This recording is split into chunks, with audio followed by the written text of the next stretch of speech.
Donc bonjour Serge. Bonjour. Nous sommes ici pour le tome 3 de Masqué. Alors, peux-tu nous dire comment est née cette série? Cette série, elle est née de ma rencontre avec David Chauvel, qui est l'un des éditeurs chez Larousse, qui avait bien aimé La Brigade Chimérique, la BD que j'avais publiée à la Talente sur le thème de la fin des super-héros européens, qui a eu un certain écho. Et donc il est venu, David m'a proposé d'écrire un one-shot chez Delcourt dans la série La Grande Évasion, et puis en apprenant à se connaître, en devenant assez copains, on s'est rendu compte qu'on était tous les deux intéressés par ce thème, cette espèce d'arlésienne du thème du super-héros français aujourd'hui. Donc on y réfléchissait, et c'est le moment où, sous le président de la République précédent, ont été publiés les résultats du concours du Grand Paris. Et moi qui suis parisien, d'un seul coup, j'ai découvert que ma ville pouvait être éventuellement beaucoup plus grande et beaucoup plus étrange que ce qu'on connaît d'habitude quand on pense à Paris enfermé dans le périphérique. D'un seul coup, ça devenait une métropole avec les gratte-ciels de la Défense, avec des collines, des forêts, des lacs, des vallées, des endroits qu'on ne connaît pas, un plateau entièrement dévolu à la recherche scientifique à Saclay. Enfin bon, il y avait une espèce de réintégration dans l'imaginaire de Paris de tas de choses qu'on considérait plutôt comme des objets américains. En fait, on se rend compte qu'on les a chez nous. Or, ça rejoignait, moi, mon désir de faire revivre la tradition d'avant-guerre, des grands super-héros qui étaient des super-héros littéraires, qui venaient pas de la bande dessinée, comme le Nyctalope, comme Félifax, dont j'avais raconté la fin dans la brigade. Et donc je me suis dit, bah voilà, profitons de l'émergence de Paris Métropole, et essayons de voir si ce décor, qui est d'un seul coup beaucoup plus grand, complexe, étonnant et mystérieux que le film de Paris qu'on connaît, peut accueillir des personnages super-héros. Donc j'ai réfléchi, mais ça m'a vraiment pas pris longtemps, une ou deux journées. J'ai fait un projet qui a été soumis à Guy Delcourt, qui a dit oui tout de suite, et puis ce projet a été proposé à Stéphane, qui est un grand fan de comics et qui rongeait son frein en fait, en attendant d'avoir l'occasion d'un jour de dessiner des super-héros, qui a dit oui tout de suite, et donc ça s'est fait comme ça. C'est la rencontre entre ce désir de faire revivre la tradition des super-héros parisiens et la percée d'un seul coup du concept de Grand Paris. La rencontre des deux a donné Masqué. Et tu connaissais déjà le travail de Stéphane, oui, enfin j'avais feuilleté des albums et je ne le connaissais pas, j'avais rien lu complètement. Donc, et puis je crois qu'il a aussi, il s'est dépassé un peu, c'est-à-dire qu'on s'est rencontrés 2 ou 3 fois avant le début du travail proprement dit. Et c'est lui qui a proposé cette vision graphique du Grand Paris, les gratte-ciels en construction, mais pas aboutis, pas finis. Enfin, c'est lui qui a apporté cet imaginaire-là. Donc finalement, je crois qu'il est aussi en rupture, lui, par rapport à ce qu'il a fait avant, que ce soit Le Sang du Dragon, ou même Acriborea d'ailleurs. Même si ce qu'on fait, c'est techniquement de la SF, là pour le coup, il y a un travail graphique sur l'existant et l'imaginaire mélangé. Voilà, et ça apporte sa marque. Dès le départ, c'était prévu que vous travailliez à l'américaine avec le dessinateur, l'encreur et le coloriste. Oui, il y avait plusieurs raisons à ça. C'est pas une question d'imiter le mode de fonctionnement des studios, c'était plutôt que comme les albums de Masqué se tiennent pas comme des albums franco-belges normaux, c'est-à-dire c'est pas une histoire complète, bouclée, avec éventuellement à suivre. C'était vraiment des épisodes dans un récit plus large. On savait qu'on ne pouvait pas demander au lecteur, après le tome 1, d'attendre un an avant d'avoir le tome 2. Donc il fallait qu'on aille très très vite. Il fallait qu'on publie tout en un an. On a été un peu décalé, mais enfin en gros en 14 mois on aurait quand même publié 4 albums qui forment une histoire complète. Et la condition pour que ça marche, c'était d'aller vite. Donc aller vite, ça voulait dire que Stéphane ne faisait que le crayonner et qu'il fallait effectivement un encreur, un lettreur, un coloriste et quelqu'un même pour faire les couvertures des albums, qui sont splendides. Donc ce fonctionnement, il répond simplement aux besoins et à la nécessité qui était partie du projet d'aller très très vite et d'avoir les 4 albums très vite disponibles. Alors, quelles ont été vos influences pour le monde des super-héros? Donc, c'est des super-héros littéraires français. Est-ce qu'il y a eu des super-héros américains? Bien sûr, moi j'ai lu les super-héros américains quand j'avais 12-13 ans, je les ai découverts dans Strange. C'est là qu'est née ma passion pour ce type de personnage, que je considère comme pratiquement de la mythologie en fait. À la fois ma passion pour eux et en même temps mon étonnement et ma tristesse de voir qu'on n'avait pas la même chose en France. Ce qui m'étonnait toujours, ce qui n'a jamais cessé de m'étonner jusqu'à ce que j'écrive La Brigade pour répondre à à cette question et mettre fin à cet étonnement. Je sais maintenant pourquoi il n'y a pas de super-héros en France, et en Europe d'ailleurs, il n'y en a pas parce que, au fond, la victoire provisoire des nazis pendant la Deuxième Guerre mondiale a effondré la catégorie du surhomme comme personnage positif de la fiction européenne. Il y a des surhommes en Europe, mais ce sont des monstres. Voilà. Pour une raison simple, c'est que les nazis avaient placé le surhomme au centre de leur idéologie. Donc je suis à la fois effectivement influencé par les super-héros d'origine, ceux qui m'ont enchanté quand j'étais gosse, que ce soit ceux de DC ou de la Marvel. Et puis après, évidemment, il y a les grands réformateurs du thème que sont d'un côté Frank Miller avec le Dark Knight, et de l'autre Alan Moore, qui est un authentique génie, avec aussi bien les Watchmen que V pour Vendetta, que son travail sur Swamp Thing, et que tout l'univers ABC qu'il a créé, en particulier Promethea, que je considère comme un chef-d'œuvre. Voilà, j'ai essayé de mélanger ce qui me semblait être le plus affûté et le plus pointu du travail actuel des créateurs d'envergure sur les super-héros, Warren Ellis aussi, Planetary par exemple, c'est une série qui m'a influencé, et en même temps d'appliquer ces techniques à un matériau qui vient lui du début du XXe siècle en France, que ce soit Fantomas, Lupin, le Nyctalope, tout cet univers-là. La grande question de Masqué au fond, c'est pour ça qu'on a mis le personnage, le hologramme de Fantomas qui surplombe un peu l'histoire. La grande question, c'est quelles sont les conditions à réunir dans l'imaginaire parisien et dans la fiction qui se déroule à Paris pour que de tels personnages puissent revivre à nouveau de manière plausible. Voilà. Le point d'entrée, la liaison entre les deux étant cette extravagante théorie inventée par Guy Debord et les situationnistes dans les années 50 qu'on appelle la psychogéographie. Il y a cette idée qu'une ville, au fond, ce ne sont pas juste des rues, des bâtiments et des plans d'urbanisme, mais aussi les états mentaux et les états d'esprit que les gens qui passent et qui résident là éprouvent en fonction du décor qui les entoure.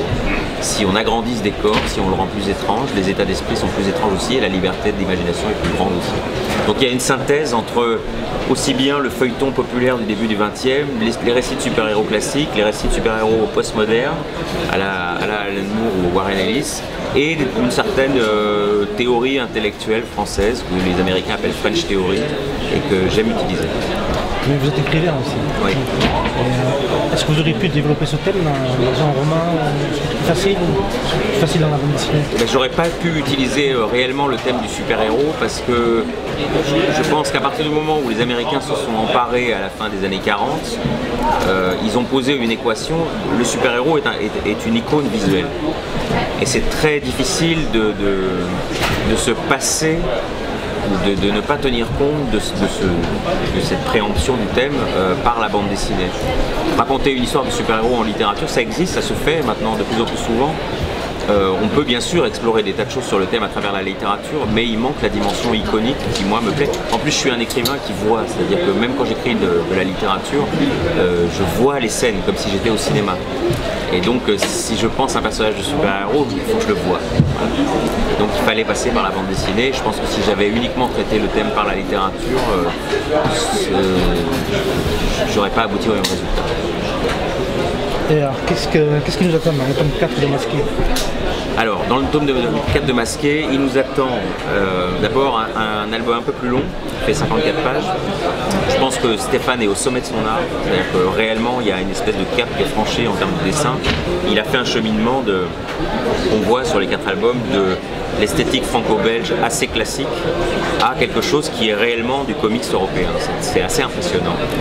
Le travail sur les couleurs est splendide et dans mon scénario, j'ai essayé de produire un effet de sidération, c'est-à-dire que comme l'écriture a été finalement assez littéraire, c'est moins une série en 4 albums qu'un roman graphique en 4 gros chapitres. Il y a un effet de bouclage, c'est-à-dire on sait finalement ce qu'est le préfet Bourgard, on voit Franck Brafort accepter son destin ou pas, on voit la réaction de la ville qui sombre dans l'émeute, parce que c'est l'histoire d'une émeute urbaine finalement, et de comment un personnage en masque et cape peut surplomber l'émeute et lui donner un sens. Et on voit Paris se poser la question, au fond, frontalement, est-ce qu'on a vraiment envie et besoin d'avoir un super-héros ici? La réponse est dans le tome 4. Autre chose qui est bien dans Masqué, c'est que on voit la famille de Franck. Et ça amène une autre dimension de l'histoire. Oui, ça amène une dimension à l'histoire. C'est un peu, alors là pour le coup, même si c'est pas du tout autobiographique, mais j'ai moi-même éprouvé par rapport à ma famille un sentiment de marginalité quand j'étais enfant et ado. C'est-à-dire que les choses qui culturellement moi m'intéressaient, la bande dessinée, la science-fiction, ce thème des super-héros, et la certitude que c'était des choses au fond importantes pour la culture contemporaine. Mes parents m'ont jamais interdit du tout de faire quoi que ce soit dans ce domaine-là, mais c'était des thèmes avec lesquels ils n'avaient aucune affinité. Pour eux, c'était des gens qui étaient très à l'aise dans la culture française classique telle qu'elle existe. Et finalement, le conflit entre Franck et ses parents, il reflète un peu ça aussi, c'est-à-dire le sentiment que pour assumer ce type de fiction, et donc pour lui ce type de destin, il faut s'arracher à sa tradition familiale. Alors lui, il est issu d'une famille de gens formidables qui sont des humanistes, qui vont faire de l'action humanitaire en Afrique, et eux ils considèrent qu'il n'y a pas du tout besoin d'une cape et d'un masque pour faire le bien, pour être un justicier ou pour corriger un peu les erreurs que fait l'humanité. Et donc sur ce terrain-là, l'usage de la force, Franck il ne peut pas communiquer avec ses parents, il y a une espèce de rupture et c'est vrai que ça donne de la profondeur au personnage, ça lui donne un background et on comprend mieux aussi pourquoi il est comme ça, pourquoi c'est un mec tendu, pourquoi c'est un mec sombre. C'est un type qui a du mal à assumer parce que et en fait il renie une partie de lui-même pour devenir un super-héros.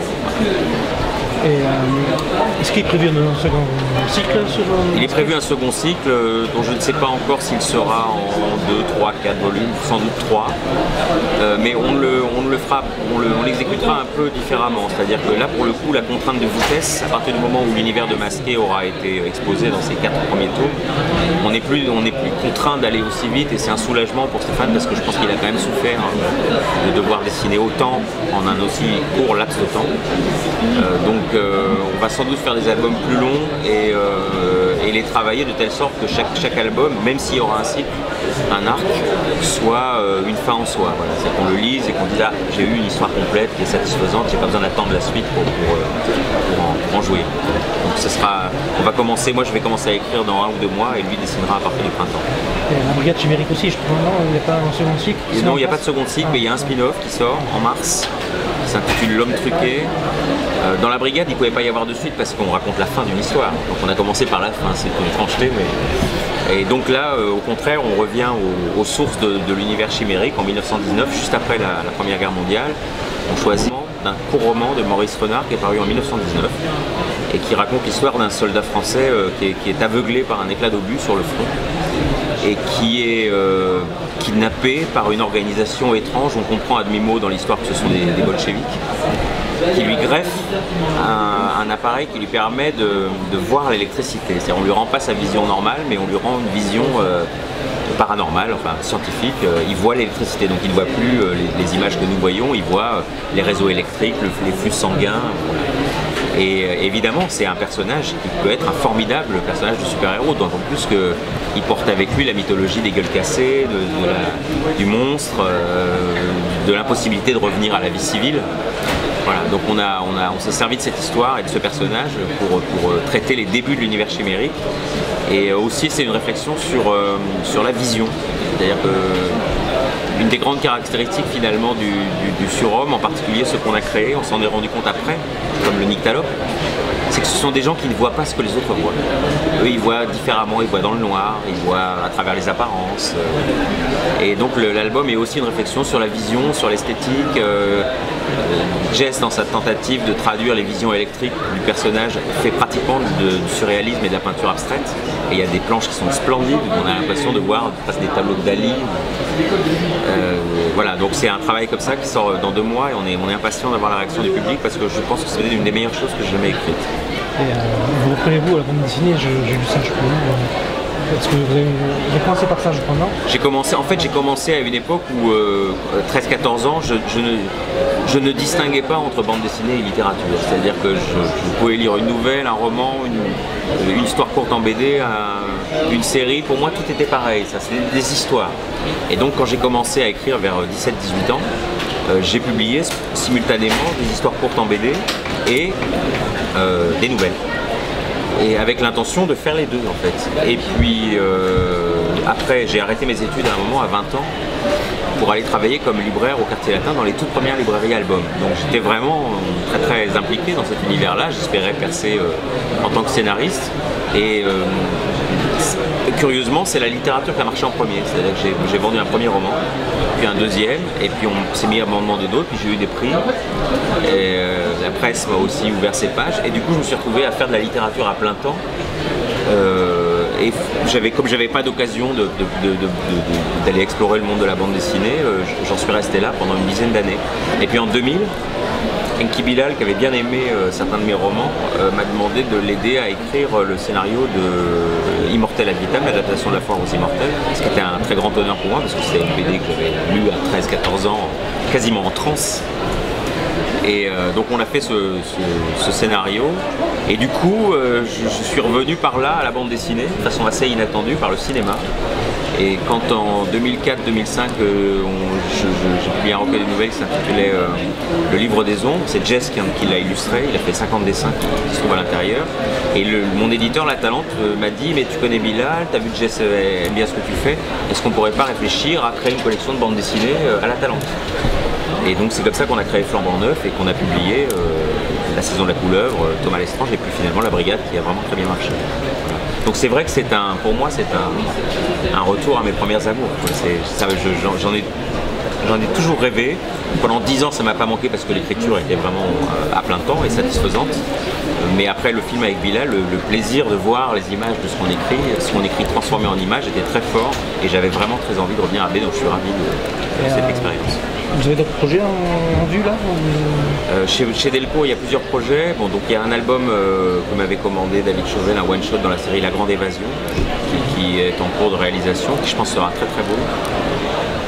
Il y a une série que je fais avec Jess, où on s'intéresse aux origines du nyctalope, c'est-à-dire on reprend le personnage du nyctalope tel qu'il a été inventé en 1911 par son créateur, Jean de Laïr, sous la forme d'une série de romans.